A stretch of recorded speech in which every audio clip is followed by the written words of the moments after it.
ایک صحابی آئے، یا رسول اللہ میرا پڑوسی ہے، اس کی کھجور ایسے ٹیڑھی ہو کر میرے گھر میں چند اس کی شاخیں ہیں، ان پہ پھل لگتا ہے، وہ جو ٹوٹ کے گرتا ہے میرے بچے اٹھا لیتے ہیں، ہم غریب ہیں، وہ بھاگا بھاگا آتا ان کے منہ سے کھجور نکال لیتا ہے، اس کو کہیں کہ بچوں پر اتنی زیادتی نہ کرے۔ آپ نے اس کو بلایا، وہ منافق تھا، آپ نے اس سے فرمایا بھئی ایک سودا کرتے ہو؟ کہا جی کیا؟ کہا یہ کھجور مجھے دے دو اور اس کے بدلے جنت میں کھجور لے کے دوں گا۔ وہ کہنے لگا یا رسول اللہ یہ اصل میں میرے بچوں کو بہت پسند ہے، کوئی اور کھجور ہوتی میں دے دیتا، یہ تو میری معذرت ہے۔ وہ تو منافق تھا، اٹھ کے چلا گیا۔ ایک صحابی بیٹھے تھے، وہ کہنے لگے یا رسول اللہ اگر میں وہ کھجور لے کے دے دوں تو مجھے جنت میں لے دیں گے؟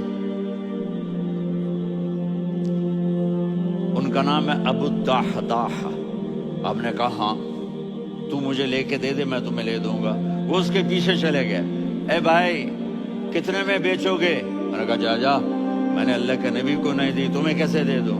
کہا اچھا بھائی منہ سے بول کتنے لینے ہیں؟ تو اس نے جان چھڑانے کے لیے کہا کہ اپنا سارا باغ مجھے دے دے، کھجور لے لے۔ باغ میں 600 کھجوریں اور یہ کھجور کسی اور کو دینی ہے۔ تو کہتا ہے پکے ہو، پھرو گے تو نہیں؟ کہا میں پاگل ہوں، میں پھروں گا؟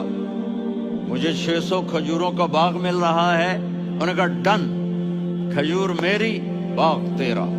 وہ بھاگے بھاگے آئے، یا رسول اللہ میں نے سودا کر لیا۔ کہا کیسے کیا؟ کہا سارا باغ دے کے کھجور لے لی۔ آپ نے کہا پھر میرا سودا بھی بدل گیا۔ کم من عدق رداح ودار فیاح لأبی الدحداح فی الجنہ۔ میرے ساتھی میں اپنی آنکھوں سے دیکھ رہا ہوں کہ اللہ نے تیرے لیے جنت میں ایک گھر نہیں محل بنا دیے، سینکڑوں، اور ایک باغ نہیں ہزاروں باغ تیرے لیے تیار کر دیے۔ یہ ہے ایمان کی نشانی، یہ ہے محبت کی نشانی۔